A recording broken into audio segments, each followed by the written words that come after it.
cambia el juego, nosotros cambiamos las reglas, activamos el modo imparable. Yeah, si la vida cambia el juego, nosotros cambiamos las reglas, activamos el modo imparable. Ajá, modo imparable.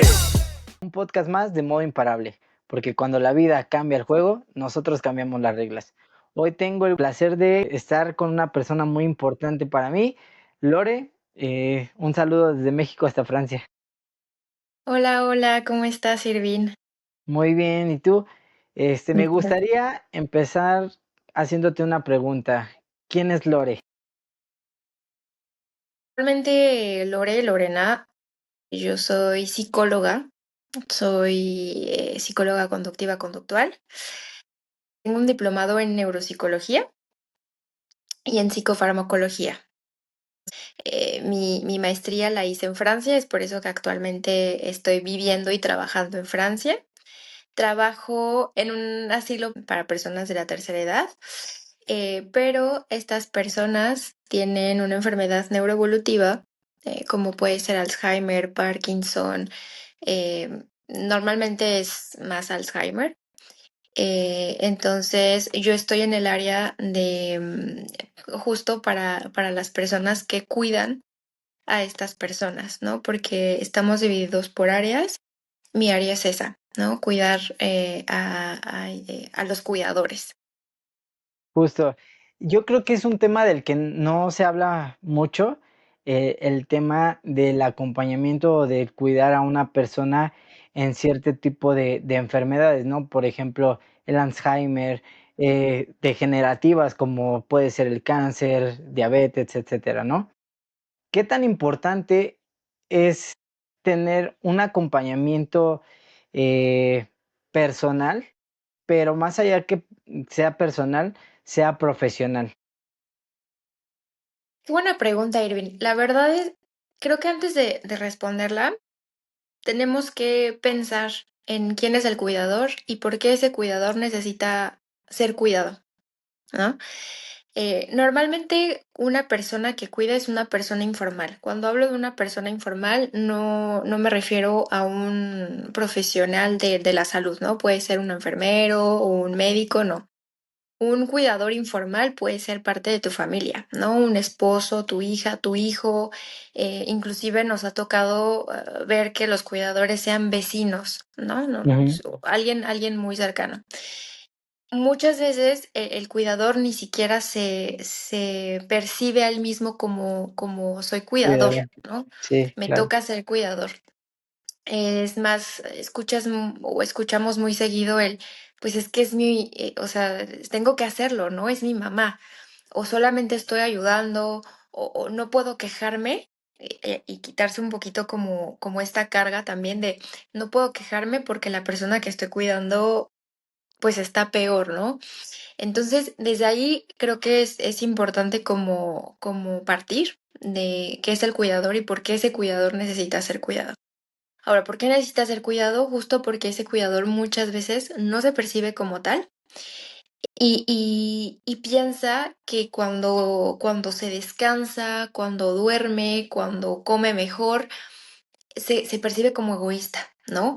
Entonces hay una emoción de culpa, hay una emoción de inclusive de ansiedad y como consecuencia es no voy a pedir ayuda y entonces es ahí donde empieza una sobrecarga, es ahí donde entramos nosotros, ¿no?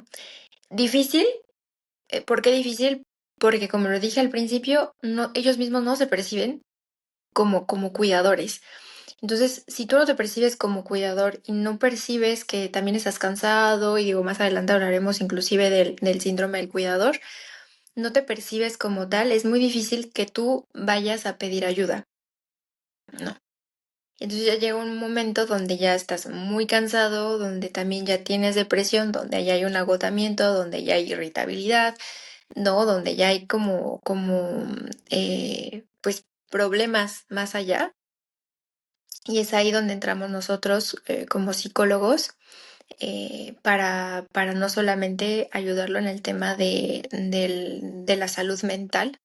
También, por ejemplo, bueno, nosotros en mi caso trabajamos con un equipo multidisciplinario. Quiere decir, con psiquiatras, porque muchas veces ya se requiere para nivelar nuestros neurotransmisores, que son como los liquiditos que tenemos en el cerebro y tenemos que nivelarlos, ¿no? Y también trabajamos con otros, por ejemplo, con nosotros proponemos actividades, ¿no? Actividades físicas, actividades no solamente como en la parte de salud mental, pero ¿qué, qué, qué otras actividades pueden favorecer pues esta salud mental?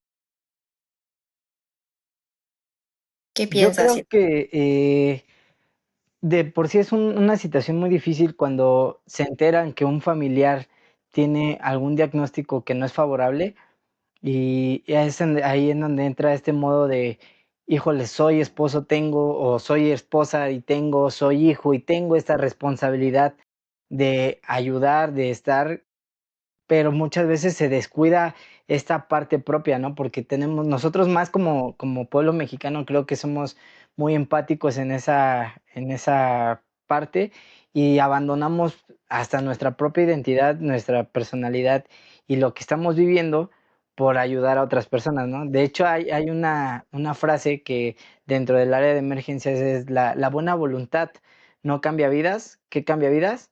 El saberlo hacer. Entonces creo que esto debe de aplicar en cuestiones muy personales, que es algo que se descuida, ¿no? Con esa parte de ser cuidador. Te contaba un poquito más o menos de lo que fue mi proceso y en este proceso pues mi esposa tuvo que ser mi cuidadora, pero ¿quién la cuidaba a ella? ¿Qué tan importante este acompañamiento profesional? Y es aquí en donde entra tu papel como profesional para no nada más apoyarme a mí, ¿no? Que estoy pasando el proceso, sino ayudar a la persona que está ejerciendo ese papel en este momento. Fíjate que ahorita que lo mencionas, bueno, nosotros lo vemos y le llamamos el cuidador es la segunda víctima del diagnóstico. Sí, ¿Por qué? Porque cuando llega una enfermedad, en este caso cáncer, llega una enfermedad, hay un shock psicológico para el paciente, pero también para la familia, ¿no? Entonces, lo primero que pasa es el shock, ¿no? De esto no puede estar pasando, mm, y es como que esta parte de la negación. Después empieza la parte de la adaptación, ¿no? Empiezas a buscar información, empiezas a preguntar a médicos, empiezas a buscar en internet cuáles son los tratamientos, no solamente médicos, no sé si te pasó. sí, Te voy a claro. contar ahorita un tema personal, una experiencia personal con mi mamá que también tuvo cáncer. Eh, y empiezas a buscar otro tipo de tratamientos con esta de las quimioterapias, ¿no? Entonces, ahí es donde viene la sobrecarga, en donde la vida empieza a reorganizarse de una manera completamente diferente, pero no estabas, pues, como Preparado. listo, Ajá, sí. preparado para esta sobrecarga, ¿no? Entonces, con esta sobrecarga empiezan a aparecer algo que le llamamos crisis, ¿no? Empiezan a aparecer el cansancio, inclusive los conflictos familiares. Con los conflictos familiares hay un tema también muy triste, porque la mayoría de los casos es bastante triste, pero hay personas que inclusive pueden buscarlos en internet. Ellos hablan de cuando yo tuve cáncer, por ejemplo, escuché a una chica que hablaba de cuando ella tuvo cáncer, su esposo se fue, se divorció, ¿no? Porque llegan estos conflictos familiares, llega la ansiedad, llega la depresión. Por ejemplo, yo en mi caso, mi mamá tuvo cáncer en el útero.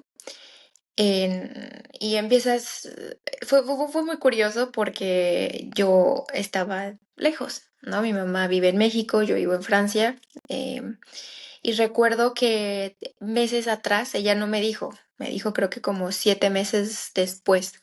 O sea, mi mamá ya había empezado sus quimioterapias y radioterapias y todos esos tratamientos que tienes que pasar. Y yo la notaba rara por teléfono, como que sabía que algo estaba pasando, pero ella no me decía nada. Entonces, en una ocasión, yo en ese momento yo tomaba terapia, sigo tomando terapia, pero no con la misma psicóloga. y como que de alguna manera estábamos preparando algo, no sé, como que algo había distinto en las conductas, ¿no? Entonces me recuerdo que mi mamá en un momento me dijo, te tengo que platicar. Y yo, dime, ¿qué es lo que está pasando? Y me dijo, tengo cáncer. Recuerdo que yo estaba parada y en ese momento yo entendí el por qué muchas personas dicen siéntate cuando te van a dar como una mala noticia o una noticia que te va a poner en shock, que lo primero que hice fue sentarme. Como que sientes que las piernas se te mueven, el piso se te mueve, se te nubla todo, dices, ¿qué es lo que está pasando? Y le dije, ¿desde cuándo lo sabes? Me dijo, ya empecé desde hace como 6, 7 meses, no recuerdo muy bien exactamente. Y en ese momento yo me enojé con ella, ¿no? Porque yo dije, ¿por qué no me dices? Y entonces como que en ese momento empecé yo misma a anular mis emociones, ¿no? Es que tú no tienes derecho a enojarte, tú no tienes derecho a sentirte triste, no tienes derecho a sentirte frustrada, porque tú no eres la del problema, tú no tienes la enfermedad, tú tienes el cáncer, lo tiene tu mamá. Inclusive pues empiezan los miedos. Y recuerdo una frase de mi psicóloga que decía, recuerda que cáncer no es igual a muerte. Y porque lo platiqué con ella, y esa frase durante el proceso como que venía como eco, ¿no? O sea, cáncer no es igual a muerte. Y bueno, fue todo un proceso, pues, si cuando estás con la persona es difícil, que estando lejos a kilómetros de distancia, es aún más complicado, ¿no? Y entonces es ahí donde yo, en esta adaptación que te platicaba, empecé a buscar información en todos lados, ¿no? Entonces, yo veía como que el cáncer de útero era uno de los más peligrosos y muerte segura. Entonces, empiezo a buscar información por todos lados, empezaba a buscar tratamientos en todos lados y llegué a esta sobrecarga, estando lejos, ¿no? Porque el verdadero cuidador fue mi papá. Entonces, ahí sí fue complicado y todavía no tenía el puesto en el que estoy trabajando ahorita, que también creo que esta parte de esta experiencia personal me hace ser un poquito más empática con los cuidadores, porque sabes lo que están pasando, ¿no? Sabes esa ansiedad que causa el ser el cuidador, la cual es muy frecuente, porque la mente es bien peligrosa también, ¿no? La mente empieza a anticipar peligros. ¿No? Te llegan estos pensamientos de, bueno, ¿y si empeora? ¿Y si se muere? ¿Y si me necesita y no estoy? ¿No? Inclusive no puedes ni siquiera salir de tu casa sin que un cuidador se sienta culpable. No sé si en tu caso a tu esposa le pasaba lo mismo. Yo creo que todos cuando escuchamos esa palabra cáncer es como una bandajada de agua fría, no solamente el paciente, ¿no? Sino las personas que están a tu alrededor. Y algo que me causa mucha curiosidad es de que la mayoría de las personas que hemos pasado por una situación como esta, se nos hace difícil el poder expresarlo, ¿no? Porque tu mamá se tardó 7 meses, yo en este caso me tardé un par de meses también en poder hablarlo con Fernanda y decirle, estoy pasando por esta situación. Creo que es muy importante saber y decirles a las personas que al final del día no solamente es una palabra, sino que realmente es algo que cambia todo el juego, ¿no? En ese momento entras en ese modo de supervivencia, de decir, híjole, ¿qué va a pasar, no? Y algo muy interesante que rescato de lo que dices es que la palabra cáncer no es sinónimo de muerte, ¿no? Hay algo más allá que nos permite el día de hoy estar aquí y poder hacer cosas que no imaginábamos hacer. Yo considero que es como decirle a la vida, gracias también por esto malo, porque me enseñaste que puedo hacer más, ¿no? Que soy más resiliente y que en este momento de mi vida estoy buscando una mejor versión de mi persona. Y eso en cuanto al cáncer, ¿no? Al final, las personas, porque afortunadamente, como tú, me ha tocado ver, y con mi mamá, ver personas que están le llaman remisión, ¿no? Esta parte del cáncer. Desafortunadamente, y también lo veo con mi mamá, siempre existe el miedo después. Entonces, una vez que te dan el diagnóstico y los signos y síntomas del shock, del después del diagnóstico, como que queda pues ese miedo, ¿no? Esa ansiedad, esa incertidumbre porque se tienen que hacer estudios cada cierto tiempo, cada ciertos meses. Y, por ejemplo, actualmente mi mamá está otra vez en un periodo de exámenes y aunque a lo mejor en su cuerpo ella no siente como algo que esté mal o un dolor extraño, ¿no? El hecho de que te digan tienes que hacerte un examen más es, híjole, ¿lo tendré? Entonces otra vez empiezas como a caer en este miedo, ¿no? Eh, en cuanto al cuidador y en cuanto a las personas que rodeamos a la persona, también existe ese miedo, ¿no? Y algo que es importante también que sepan es no tengan miedo a tener miedo, ¿no? No tengan miedo a sentirse tristes, no tengan miedo a llorar. Algo que, por ejemplo, personalmente le digo a mis pacientes es cuando tú empiezas a nombrar la emoción, no significa que esa emoción se va a ir, pero ya la conoces. Ya sabes, por ejemplo, si tienes miedo, cómo vas a actuar. Si estás triste, cómo vas a actuar. Pero si tú no conoces, le vas a seguir huyendo, ¿no? Le vas a seguir, nombra la emoción, siente la emoción y no, o sea, para quitarle un poquito como de esta culpa, ¿no? Y este control que tiene en ti. Entonces, es bien importante también sentir las emociones, ¿no? Es normal, porque por ejemplo, ahorita te hablaba del síndrome del cuidador. Es muy común, es uno de los temas principales en terapia, ¿no? En el cuidador, uno, como te decía, no se llama el mismo cuidador, es parte de mi trabajo porque es mi responsabilidad, pero ella empieza a tener como este cansancio físico, este cansancio emocional, inclusive esta presión social, porque las personas también te meten en una presión de, por ejemplo, en el caso de tu esposa, es que tú eres su esposa, tú lo tienes que cuidar, ¿no? Entonces, como que empiezan todos esta presión social. No es simplemente estoy cansado, es que es un desgaste que se va acumulando. Y está el agotamiento físico, sí, porque no duermes bien, tienes a lo mejor alteraciones del sueño. Algo muy común es que hay dolores musculares, ¿no? Siempre te sientes cansado, aunque a lo mejor una noche hayas dormido bien, siempre te sientes cansado, ¿no? En otras ocasiones tengo registros de los cuidadores que mencionan tener problemas gastrointestinales, ¿no? Es de, o sea, como, pero me duele el estómago, como, pero inclusive subo de peso, o como, ya perdí 10 kilos, ¿no? O no como, o cosas así. Entonces es bien importante como ir inclusive anotando los síntomas y los signos que tú estás teniendo por este agotamiento físico, ¿no? También existe un agotamiento emocional en donde te vas a empezar a sentir triste, en donde vas a empezar a sentir como esta ansiedad, irritabilidad, vas a dejar de ser como tan paciente, te vas a sentir como atrapado ¿no? ¿Y cómo los vas a identificar? Con estos pensamientos frecuentes de esto nunca va a terminar, ¿no? O mi vida ya desapareció o ya no tengo vida, porque eso también lo mencionan mucho en terapia, ¿no? Es que ya dejé de ser yo.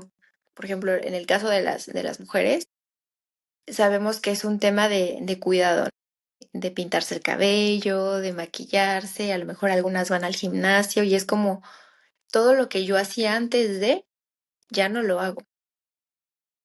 Pero si lo hacen o tienen la idea de hacerlo, se sienten culpables. Sí, justo.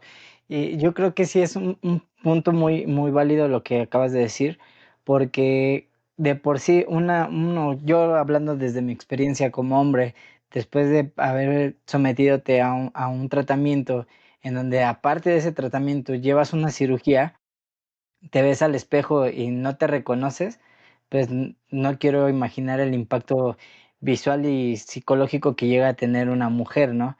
eh, más cuando estamos hablando de un tipo de cáncer que ya te está arrebatando tu identidad como mujer, ¿no? En este caso, un cáncer de mama, en donde no nada más estás perdiendo el cabello, sino que también estás perdiendo eso que te daba la identidad como femenino, ¿no? Que es algo bien importante que debemos de rescatar, que eso no nos define, ¿no? Al final del día, hoy tenemos la oportunidad de seguir respirando y tenemos la oportunidad de salir adelante y lo demás está de sobra, ¿no? Yo en este momento te podría decir es que ya no me siento tan hombre como antes, ¿no? Pero pues, sigo siendo yo, no ha cambiado absolutamente nada, pero son impactos psicológicos que sí existen al día de hoy, ¿no? Fíjate que es bien interesante porque en el tema del cabello, me pasó con mi mamá porque estábamos, con mi mamá parece mi mejor amiga porque aparte, aunque no tengamos nada que decirnos, nos hablamos todos los días y todos los días es de 1 hora a 1 hora y media. ¿Qué nos decimos? No sé, pero siempre estamos hablando por teléfono. Entonces, todo, o sea, te lo platico porque en el tema de su proceso con las quimioterapias, radioterapias y estas cosas, llegó un punto donde mi mamá perdió su cabello, ¿no? Entonces ella justo acababa se acababa de bañar cuando yo le hablé por teléfono y se ponía una peluca y me dijo, quiero enseñarte algo. Y cuando se quita la peluca, la vi completamente peloncita, ¿no? Ya no tenía cabello. Y cuando yo la vi, o sea, fue un impacto. Ahí otra vez como que dije, no, yo tenía muchas ganas de llorar. O sea, yo cuando vi a mi mamá dije, uy, qué fuerte. O sea, Sí, sí, sí. también es un impacto, ¿no? Pero yo la vi muy tranquila. Ella me platicó que fue un proceso que ella fue llevando ella misma, la cual la verdad es que lo aplaudo bastante. A diferencia de, a lo mejor de otras personas que desde que dicen tengo cáncer y de una vez me rapo, mi mamá lo mantuvo hasta el último momento y durante esos meses y ese periodo fue como un momento de voy a aceptarlo, porque también es un duelo. Sí, sí, sí, totalmente. Estamos, estamos hablando de un duelo. Y la vi tan tranquila, la vi tan... No pasa nada, estaba preparada para esto, por eso le compraron su peluca. No pasa nada. Y cuando yo hablé con mi papá también, mi papá estaba destrozado, mi papá también la vio y como que todos, como que ella estaba preparada menos nosotros, Sí, ¿no? sí, sí. Sí, Digo, no sé en tu caso que cómo tú lo viviste, pero sí, también el cabello es tu identidad. sí. Fíjate que yo nunca tuve tanto problema. Desde un principio también dije, aquí está, no pasa nada. Si se me tiene que ir, pues adelante. Afortunadamente, pues nunca se me fue. Tanto así que hoy ya lo tengo pues, un poco largo porque la idea de esto es poderlo donar, ¿no? Como retribución a lo que la vida me ha dado, esta oportunidad de seguir viviendo y si en algo puede ayudar este pequeño gesto, pues lo voy a hacer sin ningún problema. Pero sí llega momentos de duelo, que lo que comentas es 100% real.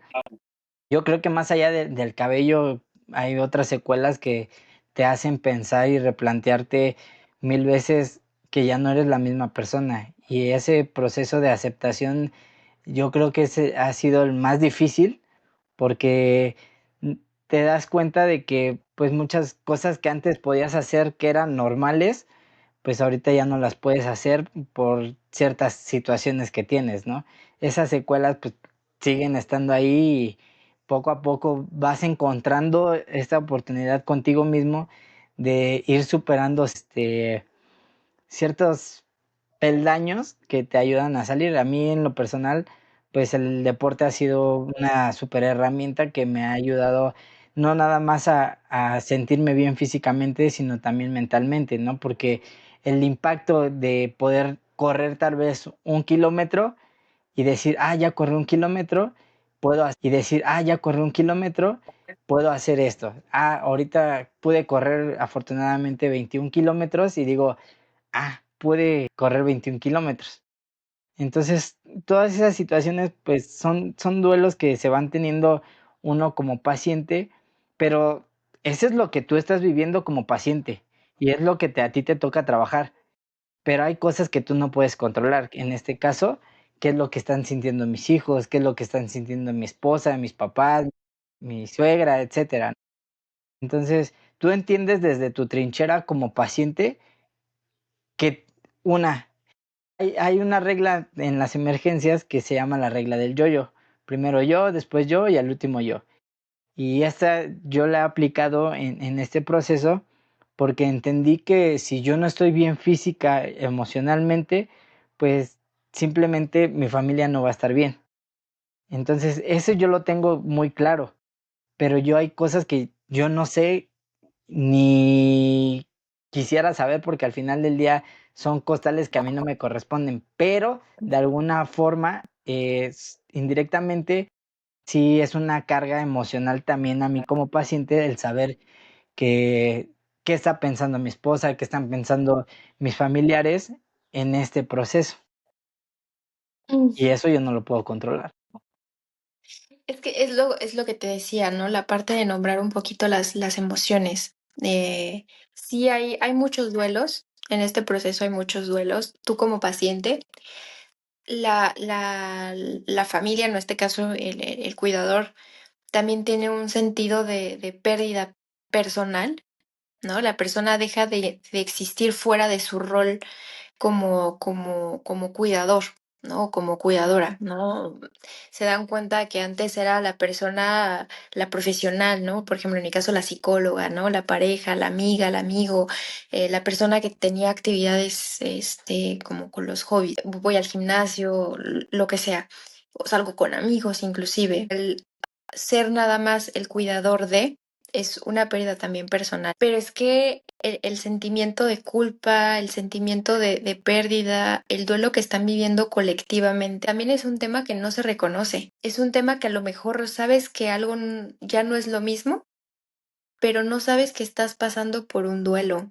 Y el duelo es tremendo porque te puedes quedar en alguna etapa del duelo, ¿no? Te puedes quedar o en la tristeza o en la negación o inclusive en el enojo, ¿no? Hay personas que todo el tiempo están enojadas. Te voy a contar la historia de una persona que recibí en consulta. Eh, las personas con Alzheimer es muy triste, ¿no? Em, Empiezan a perder la habilidad motora, la actividad del lenguaje, ¿no? La parte cognitiva. ¿Por qué digo que es triste? Porque es triste ver a una persona que no se acuerda de cómo comer o cómo ir al baño, ¿no? Entonces, la carga para el cuidador no solamente es acompañarte emocionalmente, acompañarte, por ejemplo, hacerte de comer, acompañarte inclusive cuando con las quimioterapias tú vomitas, ¿no? Es acompañarte a limpiarte porque a lo mejor ya te hiciste y porque no te acuerdas y porque no sabes qué es lo que está pasando. Y pasas como varias etapas, pero la etapa más difícil es ya no puedo cuidarte, ¿no? Aceptar que ya no puedes cuidar a esta persona. Ya no puedes ser el cuidador o la cuidadora porque ya necesita cuidados especiales, ¿no? Que son cuidados especiales. A lo mejor aquí se le llaman asistente de vida, una enfermera y un auxiliar de vida. ¿Por qué? Porque ya físicamente ya no puedo. Estoy hablando de personas de tercera edad que normalmente los cuidadores son sus esposas o sus esposos, que también tienen eh, más o menos la edad, ¿no? A partir de 60 para arriba. Entonces físicamente ya no puedes cargar a la persona para cambiarle o ponerle su pantalón o los zapatos, suben mucho de peso, como que es difícil, ¿no? Y la parte de te tengo que internar o pasar a este asilo también es bien complicado. No voy a minimizar que hay cuidadores que la pasan mejor que otros. Para todos es un tema, es un shock impactante, ¿no?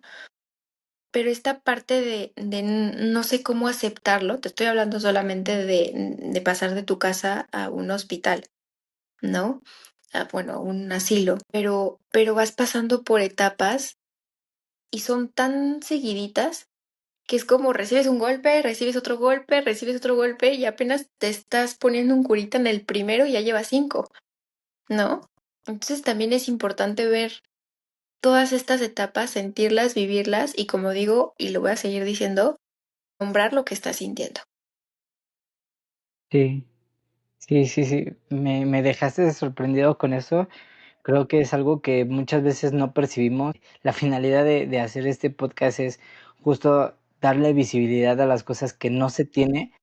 Y esto que acabas de decir, yo creo que es un duelo enorme el hecho de aceptar que ya no puedes hacer las cosas con tus propias manos y no está mal, ¿no?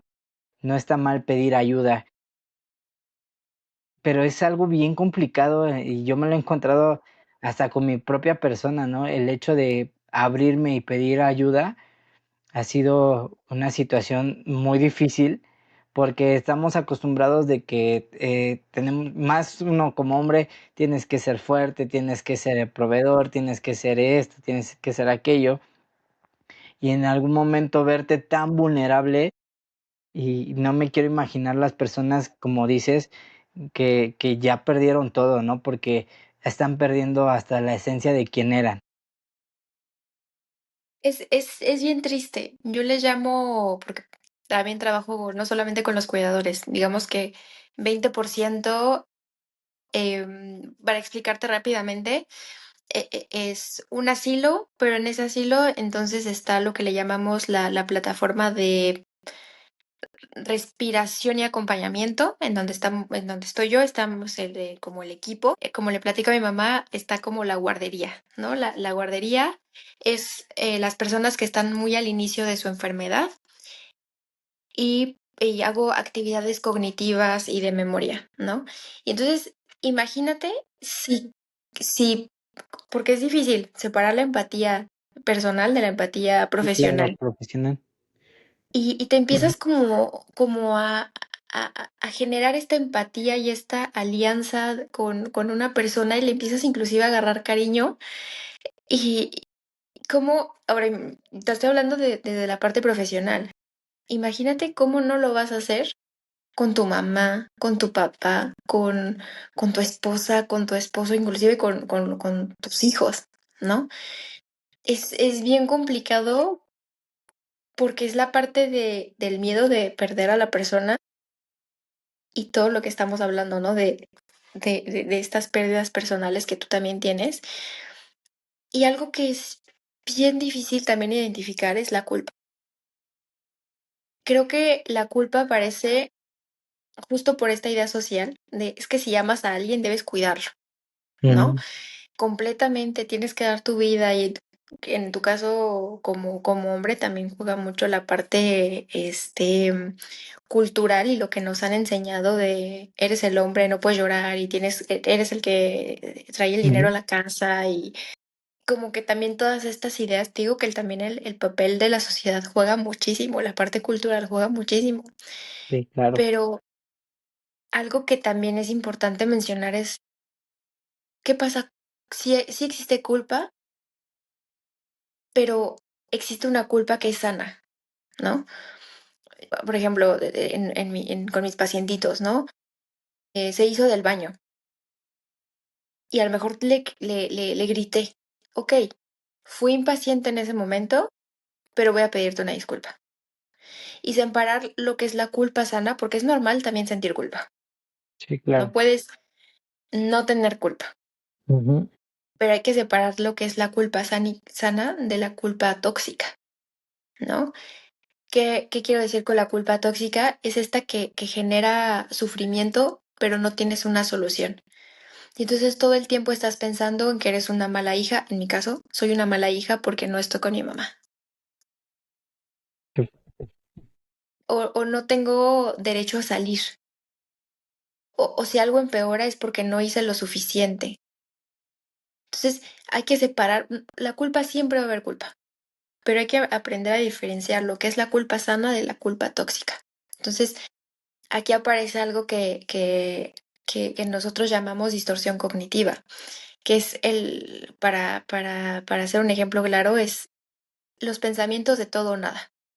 O sea, Si no estoy disponible siempre, entonces soy una mala persona, ¿no? Si no me desvelo, entonces mi mamá, mi papá, mi esposo, mis hijos se va a morir y va a ser mi culpa, ¿no? Entonces, ese es el pensamiento de todo o nada. ¿Qué se puede hacer? Como reestructurar ese pensamiento. O sea, puedo ser una persona comprometida, voy a acompañarte, voy a desvelarme si es necesario, pero también es importante tener yo mi descanso. Pero para llegar a ese proceso es bien complicado y es eso justo lo que trabajamos en las sesiones, ¿no? Porque sí voy a hablar contigo porque me ha llegado gente, ¿no? Estoy aquí porque mi vecina me habló de ustedes, pero no sé, porque ustedes no me van a ayudar a que mi mamá deje de tener Alzheimer. No, pero sí vamos a trabajar en el tema de la culpa, en el tema de a lo mejor de alguna depresión, del tema de ansiedad, el tema de la despersonalización, ¿no? Varios temas que tú no te das cuenta. Y uno de los temas que tocamos es eso. Sí, está muy complicado, ¿verdad? Muchas veces pensamos que la vida es nada más lo que está a nuestro alrededor. Realmente es muy extensa y hay muchas cosas que desconocemos actualmente, ¿no? Que no hay información. Yo creo que estamos viviendo en un tiempo que aunque podemos tener toda la información en la palma de nuestras manos en un clic, también existe mucha desinformación. Y esta parte de los cuidadores, pues, muchas veces no se les toma en cuenta. Es una realidad, porque como dices, creemos que es nuestra responsabilidad por ser o por estar, ¿no? Y y es bien difícil, o sea, me dejaste pensando porque sí es una situación muy compleja el hecho de que hasta uno como paciente lo pudiera satanizar, ¿no? "Oye, ¿por qué no me ayudas?". Pero también tenemos que entender que no siempre vamos a tener las herramientas necesarias para poder ayudar a otra persona, ¿no? Y hay herramientas nos que no se tienen actualmente, y hay personas que han estudiado, que se han preparado para poder tener esas herramientas y poderte brindar una calidad de vida mejor. Sí, o por lo menos un poquito de descarga emocional, Ujú. ¿no? Sí, Ahorita que lo mencionabas, los deberías, ¿no? Hay deberías muy rígidos. O sea, yo debería poder con todo. No, tú no debes poder con todo. O sea, tú estás haciendo lo mejor que puedes dentro de las circunstancias médicas ¿no? O sí, sea, sí, lo totalmente. acompañas, estás con esta persona. Yo veía, bueno, no veía, pero escuchaba a mi papá, ¿no? Em, de mi mamá algo que tenía, tú platícame ahorita tu experiencia, pero mi mamá algo que tenía era que para la comida todo le daba asco. Sí, suele suceder. Un día quería pollo, ¿no? A lo mejor una pechuguita, y mi papá compraba a lo mejor medio kilo. Entonces, compraba su pechuga, le hacía sus verduras, al vapor y todo. A la mañana siguiente ya no quería pollo. Y mi Sí, papá suele decía, es pasar. que, ¿qué hago con este pollo, no? A la mañana siguiente quería carne. Mi papá así de, bueno, a comprar medio kilo de carne. El refrigerador ya tenía el pollo, la carne, el sushi que quería, el pescado que quería, las verduras que quería. Y ya llega un punto donde ya nada quiere porque todo le da asco, lo cual, digo, es un proceso que personalmente yo no conozco, Sí, pero tú sí, ¿no? Y sí. es bien difícil. Fíjate que volvemos al tema de la desinformación. A mí me costó mucho trabajo porque igual yo me traté en el seguro social. Entonces, tú conoces cómo es el sistema del seguro social aquí en México. Eh, Terminas de tu proceso de quimioterapia y te dicen, de aquí en adelante tienes que hacer ejercicio y comer bien. Pero volvemos a este de, ¿y qué es comer bien? ¿No? Porque nada más te quedas en el de, ¿y qué? O sea, sí me quiero cuidar porque quiero seguir viviendo, quiero seguir estando aquí, quiero seguir dando lo mejor de mí.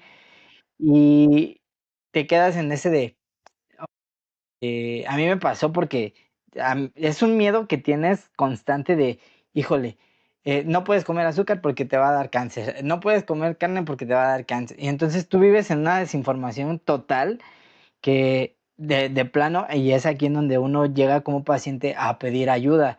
Oye, ¿qué puedo hacer? ¿No? Porque pues obviamente tengo muchos planes que quiero realizar en esta vida. Y te das cuenta, y algo que dicen los nutriólogos, en este caso mi nutriólogo, fue una persona muy comprensiva que me dijo, es que mira, esto es lo que sí puedes comer, esto es lo que no puedes comer. Entonces, a mí me pasaba lo mismo que a tu mamá, ¿no? Las sopas, la gelatina, el sabor a fierro que se tiene con el medicamento, las náuseas. O sea, a mí hasta miedo me daba comer porque sabía que así como entraba iba a salir.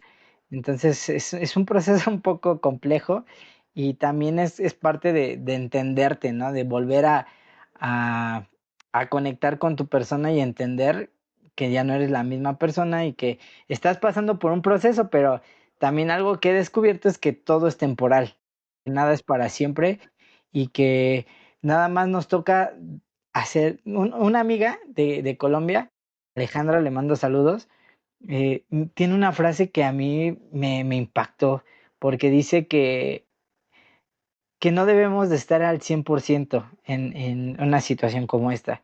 Lo único que tenemos que hacer es ofrecer nuestro mejor baile. O sea, dar lo mejor de ti en ese momento.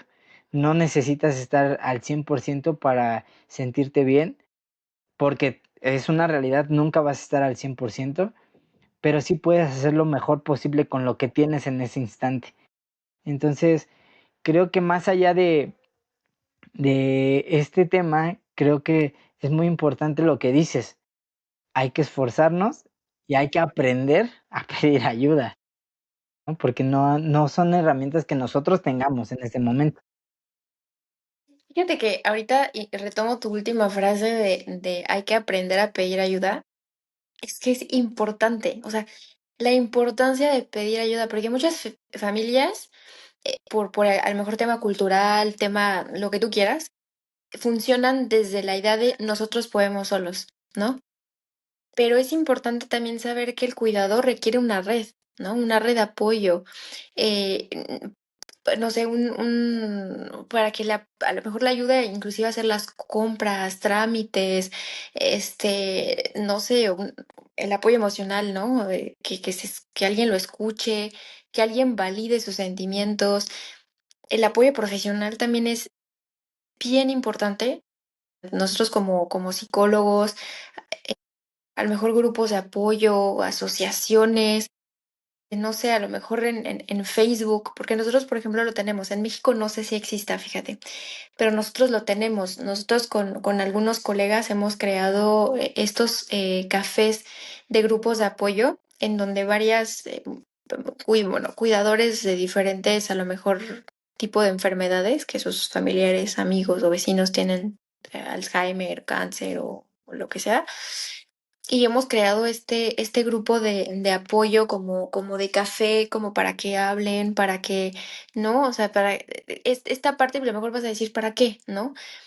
Pero el hecho de saber que no eres la única persona que lo está viviendo y lo que tú estás sintiendo es válido y lo que tú estás viviendo es válido, también ayuda muchísimo, ¿no? Es bien Sí, importante tal cual. también. Sí, sí, sí, completamente de acuerdo. Creo que eso fue parte del por qué empezamos con este tema de modo imparable, justo porque te das cuenta que necesitas, ¿no? Conocer otras historias para entender que no la estás pasando tan mal y que todos somos afortunados a nuestra posibilidad de poder disfrutar este instante, ¿no? Porque te das cuenta que la vida es un instante, que no hay, pues nada escrito realmente. La vida en hoy estás bien, mañana no sabes. Y muchas veces estamos acostumbrados a sobrevivir la vida y no se trata de sobrevivir la vida. Creo que lo más interesante es poder vivir la vida. Pero, ¿desde qué punto de vista lo estás haciendo? Claro, y no romantizarlo tampoco. Creo que Sí, sí, también es sí. bien importante no romantizarlo, digo, es importante, como te mencionaba, nombrar la emoción, es importante pedir ayuda, es importante acercarte con alguien, con un amigo, con alguien que valide lo que estás sintiendo, que te escuche, ¿no? Ujú, totalmente. ¿Por qué no romantizarlo? Porque en algún momento, desafortunadamente, ya sea cáncer, ya sea Alzheimer, ya sea Parkinson, en la mayoría de las veces no termina en un se logró, ¿no? Por ejemplo, en el tema del cáncer, porque en el tema de Alzheimer estamos hablando de una enfermedad neuroevolutiva, ¿no? Y neuroevolutiva que va para abajo, no va para arriba porque no se le ha encontrado una cura, ¿no? En este caso.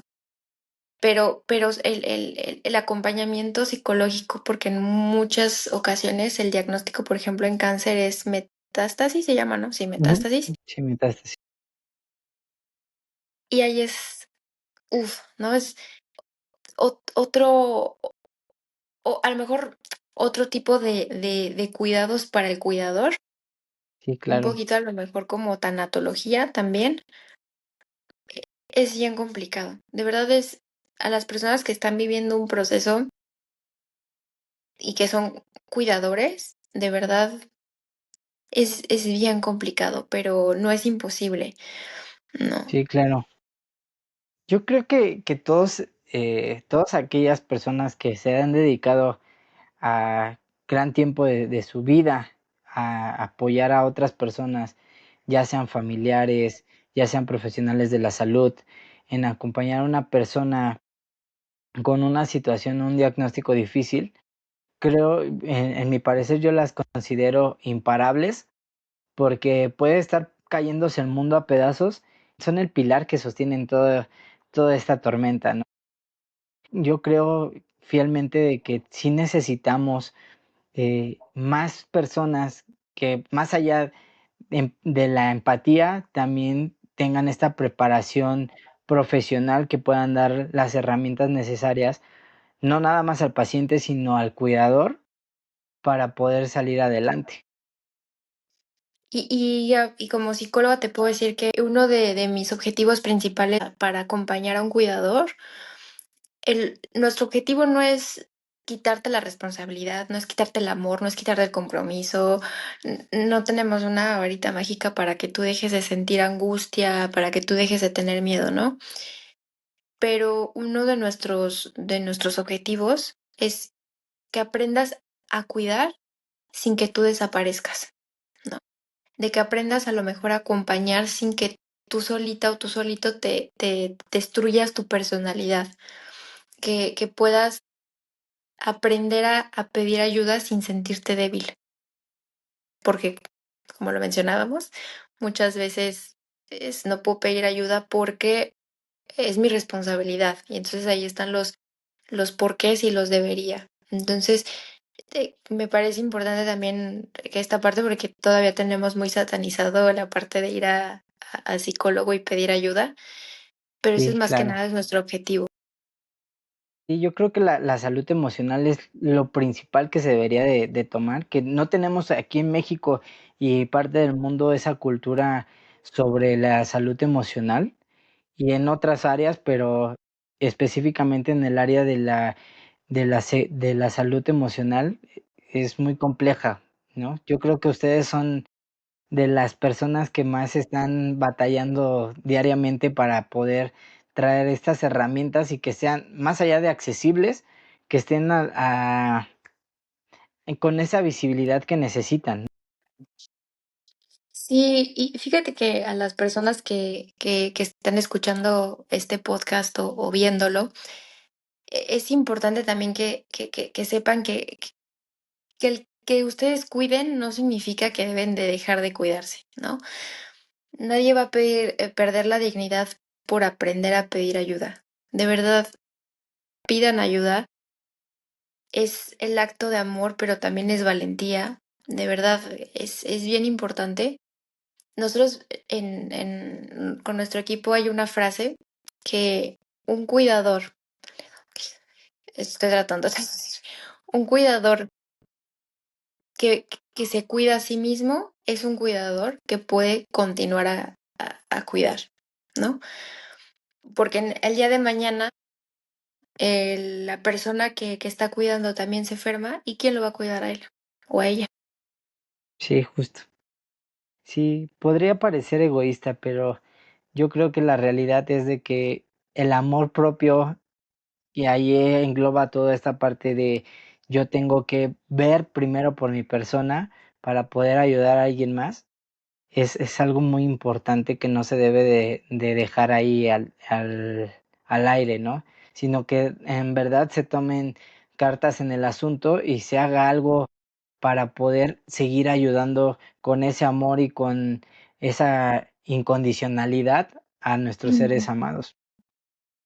Sí, es bien difícil. Y también digo, hay personas que también lo están viviendo desde lejos. De verdad es que los entiendo, no desde mi papel como psicóloga, ¿no? O sea, de papel como hija, como familiar es bien complicado porque se te borra el piso. O sea, tú sientes que vas cayendo emocionalmente hablando, tú vas cayendo y vas entrando como en este hoyo de ya no hay esperanza, ¿no? Voy a dejar todo y me voy a ir. Fíjate que hablando de mi psicóloga ahorita me acordé. Ellos hablan mucho del pensamiento mágico. No sé si tú lo has Mm, escuchado. no, E- Este pensamiento mágico es creer que porque estás la persona o creer que porque haces la persona se va a sanar. Y recuerdo mucho esto porque yo a mi psicólogo le decía, me voy a ir, me voy a regresar a México y voy a dejar todo. En ese momento estaba haciendo la maestría. Lo voy a dejar todo, ya. Y me dijo, ¿y qué te hace creer, qué te hace pensar el dejarlo todo va a hacer que tu mamá se se mejore. recupere o se mejore o ya no tenga cáncer, ¿no? Y muchas veces caemos como Difí en estos pensamientos. Sí, y para ti, o sea, sabiendo que ya tienes estas herramientas emocionales, creo que también fue un choque emocional muy fuerte, ¿no? El tomar esa decisión de me voy o me quedo, ¿no? Y creo que es muy válido esto que estás diciendo del pensamiento mágico. Nunca lo había escuchado y creo que a mí me llevó este aprendizaje porque tienes razón. Muchas veces decimos, ah, por estar ahí va a estar mejor y no es cierto.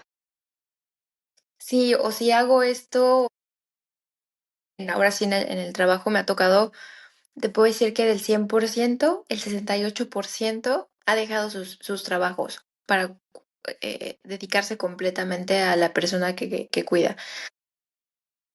No te voy a decir si está bien, no te voy a decir si está mal, porque yo no sé quién para decirte si lo está haciendo bien, si lo está haciendo mal o no, no, no. Esta parte de voy a dejarlo todo para estar porque se va a recuperar, ¿no? No. Como consejo, si así lo quieren tomar, empiecen a recuperar actividades pequeñas, ¿no? A lo mejor, si antes, por ejemplo, corrían, que por cierto, felicidades porque vi que hiciste ese Media medio maratón. maratón, ¿no? Está Sí, cañón, ¿no? Está cañón, de verdad, felicidades. Y lo hiciste con tu esposa aparte. sí, No, sí, bien, sí. bonito, felicidades. Por ejemplo, si eres una persona que le gustaba hacer deporte y ahorita ya no han hecho nada, ¿por qué no empezar, por ejemplo, a caminar 10 minutos? Salir a lo mejor cerquita de tu casa a tomarte un café con alguien o si te gusta leer, te vas a un café y te dices voy a leer un capítulo y me regreso a casa, ¿no? O una serie, ¿no? Me veo un capítulo de mi serie favorita y me regreso a casa. O estoy en mi casa, pero tienes como tu lugar seguro. O escuchar música, a lo mejor 3 canciones, pero no esperar a volver a tener ganas. Como un poquito para empezar a recuperar pues esta motivación. Sí, totalmente de acuerdo, totalmente de acuerdo. Es Bueno, bien importante. y a mí me gustaría preguntarte, Lorena, ¿qué te hace imparable el día de hoy? ¿Qué me hace imparable el día de hoy? Es una pregunta bien poderosa. Es una pregunta bien poderosa. Pues mira, lo que me hace imparable ahorita es mi red de apoyo.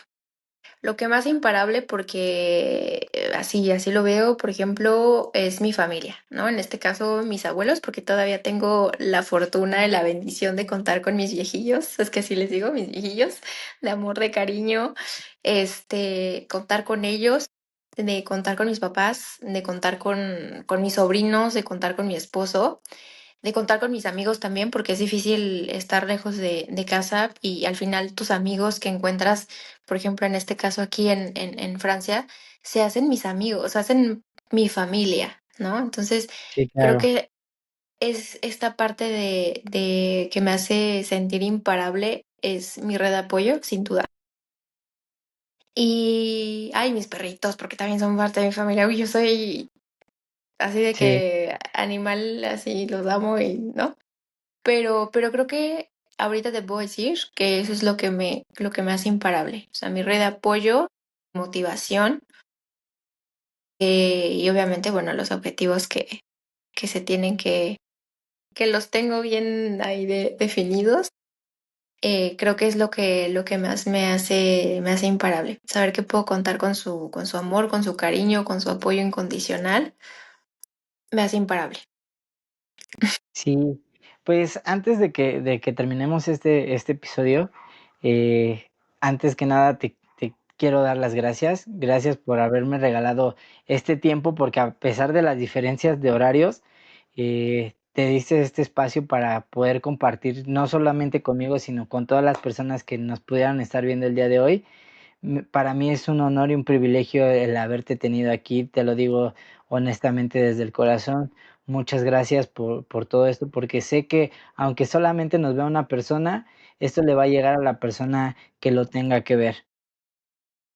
Créeme que lo que tú haces al día de hoy, estar viendo por otras personas, es algo muy respetable y es un gran honor hoy tenerte aquí en este lugar, en este episodio. Y también te hago la invitación de que el momento que tú quieras de la vida, si quieres seguir compartiéndonos de tu gran conocimiento, pues vamos a estar abiertos hacia ti. Muchas gracias por todo esto. No sé si quieras agregar algo en este gran episodio que nos regalaste. Ay, pues muchas gracias a ti, Richard, también gracias a Fer, a tu esposa, ¿no? Por la invitación. La verdad es que me encanta, me apasiona mucho lo que hago. Me gusta mucho ser psicóloga. No me equivoqué de carrera. Y eso que quería estudiar medicina. Pero sí, yo desde chiquilla, pero la verdad es que me apasiona mucho lo que hago. Me apasiona acompañar desde, a lo mejor desde otra perspectiva. De verdad me gusta mucho lo que hago. No me pesa levantarme todos los días para ir al trabajo, tomar transporte, no me pesa en absoluto porque amo lo que hago. Me encanta la idea de este podcast, me encanta la idea de que también sea una puerta y una posibilidad para que las personas eh, se sientan escuchadas, se sientan que sus emociones son válidas. Creo que es una buena forma de verbalizar lo que estamos sintiendo, lo que estamos viviendo en ese momento. No son enfermedades. Cualquier enfermedad, porque no las vamos a minimizar, cualquier enfermedad es terrible, pero este espacio de verdad es bien importante tenerlos para podernos sentir escuchados, para sentir que de verdad lo que estamos sintiendo es completamente válido. Gracias por lo que estás haciendo, gracias por la invitación, me encanta y claro que con gusto voy a regresar para hablar con otros temas. Sí, sí, sí. También tuve la oportunidad de hacer un episodio con, no sé si conoces Onco Ayuda, lo puedes Ajá, buscar. sí, sí, los conozco. Ay, me Sí, de encantó hecho, ahí mi porque esposa donó su cabello. ¡ay, padrísimo! Y me encanta porque tienen también esta idea de acompañar, tienen libros, la persona, la fundadora pasó por este periodo de cáncer y es que como tú, nadie va a saber lo que está pasando otra persona como tú. Digo, aunque cada proceso es, Sí, es totalmente diferente. Sí, pero totalmente. tienes una idea de lo que está pasando. Entonces, de verdad, muchas gracias por la invitación. De verdad, muchas gracias. y gracias por lo que están haciendo. No, gracias a ti y nunca dejes de hacer lo que haces. Vive en este modo imparable. Disfruta la vida como lo estás haciendo, porque lo que haces no tiene precio. De verdad, es ayuda para muchas personas que en este momento no tienen esas herramientas que tú sí tienes y que estás aprovechando para poder darles una calidad de vida distinta, ¿no? A la que nosotros tal vez con nuestro amor, con nuestro entendimiento pudiéramos dar a esas personas en nuestro momento. Entonces, yo te lo Sí, agradezco muchísimo. gracias. Y si me quieren contactar, estoy en redes sociales como Psico Hablemos, en Okey. Facebook, en Instagram. Si me quieren, bueno, de todas maneras, no sé si te Sí, lo te paso Sí, por y lo favor, para tener aquí todos tus datos, igual poderlos compartir y quien lo necesite y te pueda, contactar, aquí están las puertas abiertas. Para esto existe esta gran, oportunidad que es este podcast, porque no nada más es un podcast, queremos crear una comunidad en donde realmente puedas encontrar ayuda, no de un servidor, sino de profesionales que se dedican a esto en su día a día, ¿no? Entonces, que te pueden dar las herramientas que tú necesitas y que tus familiares necesitan para poder transitar de la mejor forma. Recuerda siempre dar tu mejor baile. exacto, qué bonita frase también. ¿Cómo se llama tu amiga? Este, ¿Lo dijo? María Alejandra, María Alejandra. Ay, y qué Eh, bonita frase, de verdad. Muchas gracias, María Alejandra. sí, sí, sí, totalmente. Ya la vamos a adoptar. Ya Sí, la ya adoptamos. adóptenla. Sí, ella estuvo en un anterior, de hecho, ella también, nos compartió un poco de su proceso y cómo ella ha superado esta fase. Sí, es Entonces, bien, ahí igual bien. corran a ver ese episodio, está muy interesante. Bueno, Irving, muchísimas gracias. No, gracias a ti. Te mando un fuerte abrazo hasta Francia y esperemos vernos pronto por allá. Y ahora que vaya, Sí, primero Dios, lo decreto, que voy a tener la oportunidad de algún día estar allá. Nos veremos en persona y podremos platicar un poquito más. claro que sí. Te Pues mando como un estás fuerte en modo abrazote. imparable, no dudo que lo van a lograr. Sí, muchas gracias. Ya será en un maratón por allá, me gustaría. Bueno, Cuídate. hasta luego, cuídate. Hasta luego. Bye. Bye.